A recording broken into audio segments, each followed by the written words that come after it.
Hey guys, how are you? How has been your week?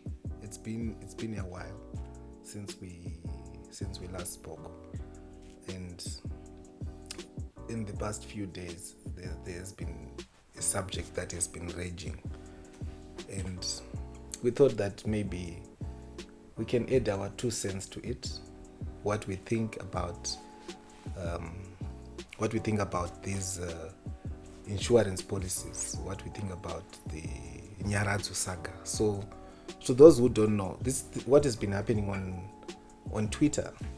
Um, Someone has commented and said Nyaradzu, the group, is a scam, and they are saying that because people are paying in groups, and sometimes a lot of people are sharing their testimonials on that on Twitter, and recently it's now also on YouTube, and people are sharing their testimonials, and some are saying indeed they've been paying for 10 years, for so many years, and they defaulted or failed to pay maybe for 2 months, and then the insurance company would then fail to pay them their what they've been paying for, the benefits. They would then fail to get the benefits.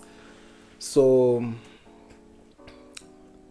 first we want to just to analyze if these insurance policies are of benefit to us. I would say yes. They've got their disadvantages, yes. They've got their advantages, yes.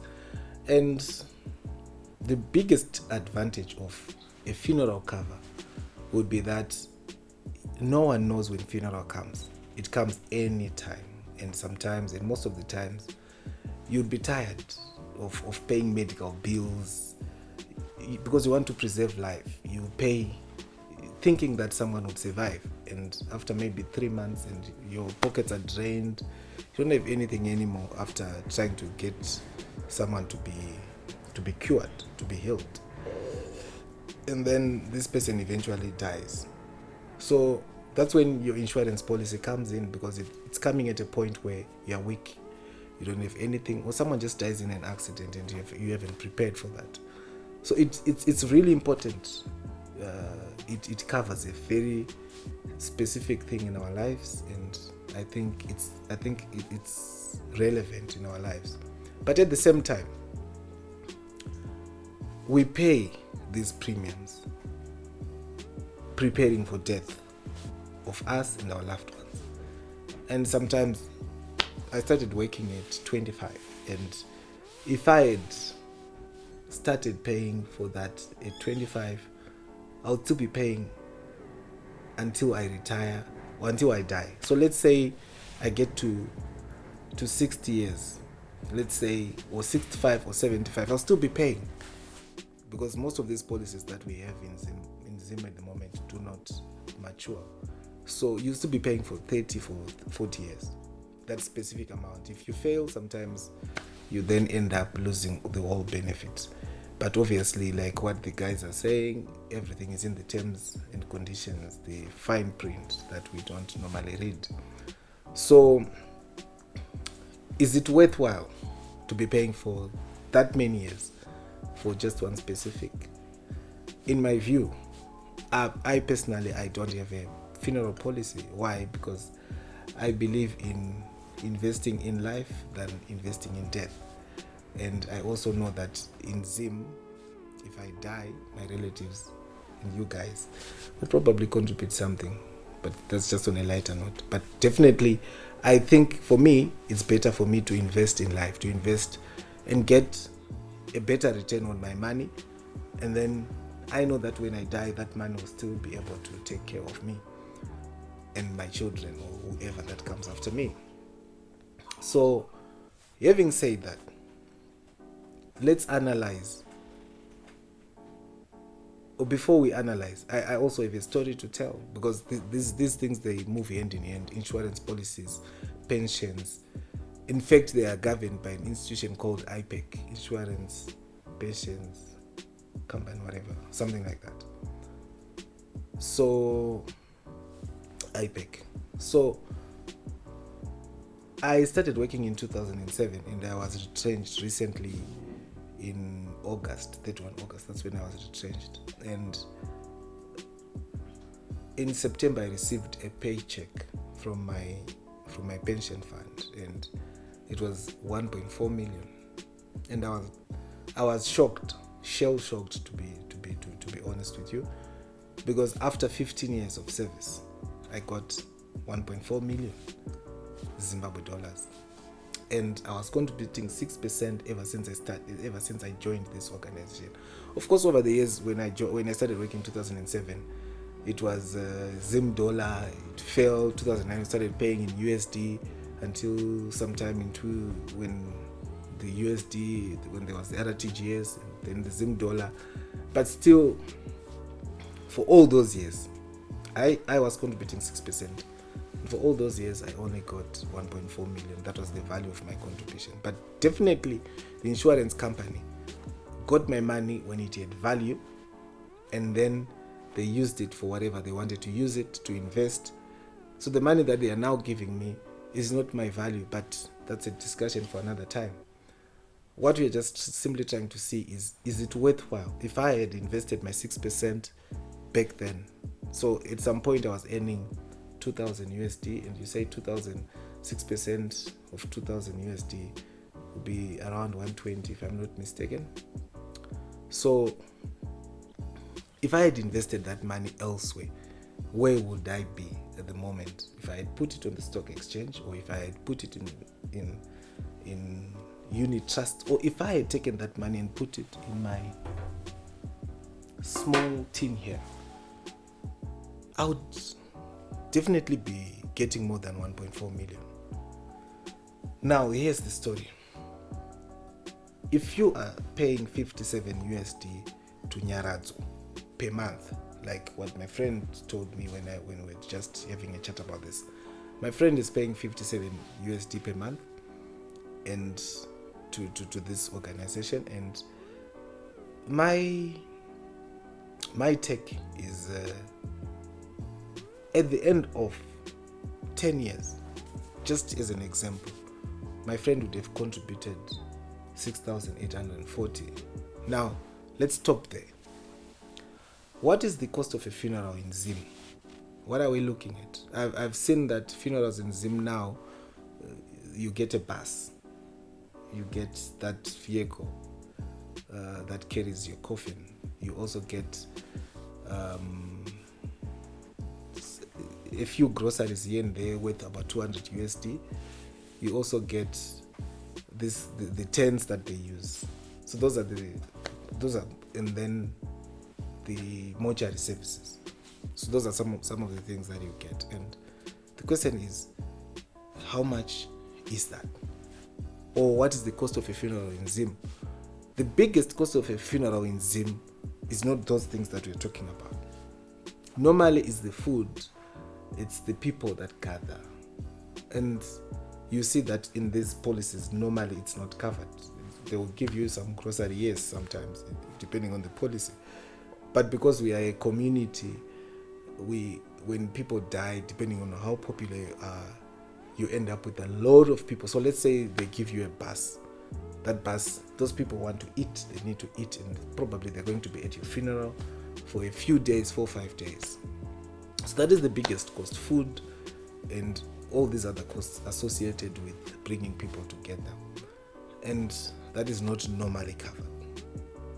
Getting a coffin is not difficult.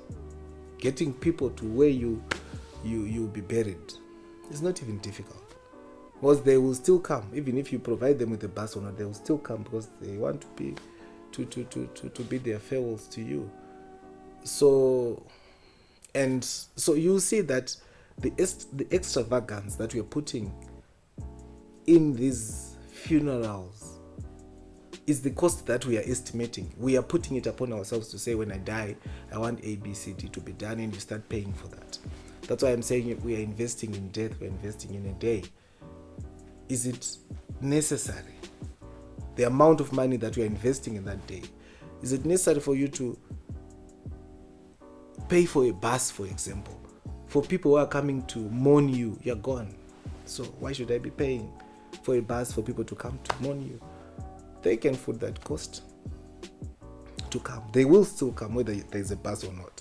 They will still come. So we need to be very careful. What are the costs of a funeral that we are investing so much in? If you take your 57 USD, like this guy, and invest it, look for an investment. Let's say your investment is giving you 10% per annum. Most investments in Zim are giving you that 10% per annum, which is just a little bit higher than the USD inflation. And at 10% per annum, you get, after 10 years, you get 11,830.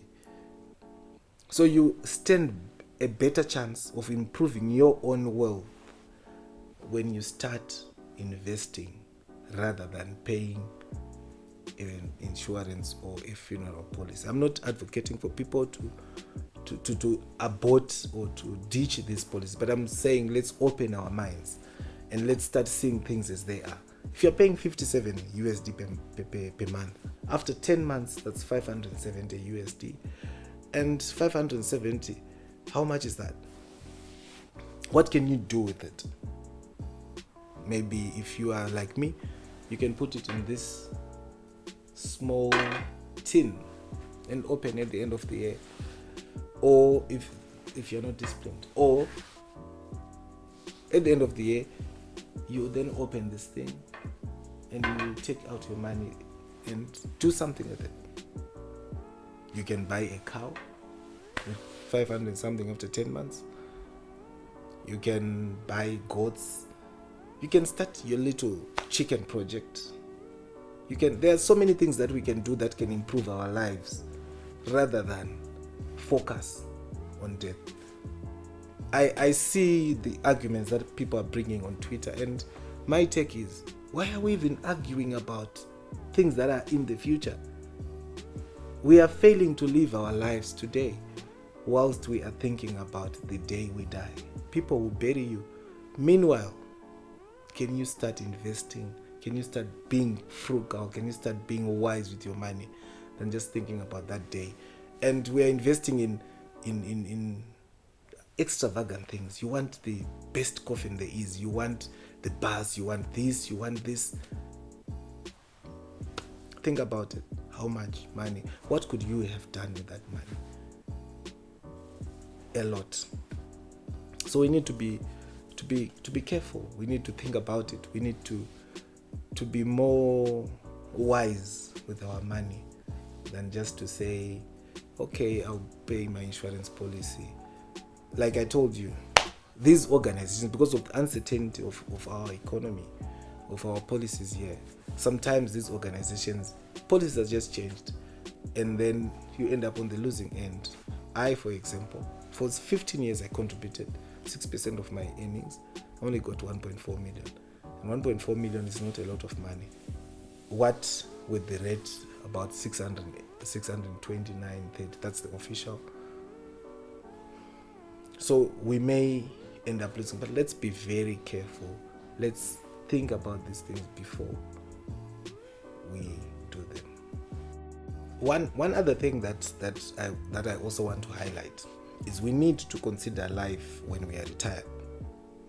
So when you get into a policy that is not maturing and you have to do it until you die, consider the fact that right now I'm earning, I'm at my prime, I'm earning money, but a day will come in the future when I'll retire and I don't have that capacity anymore to pay.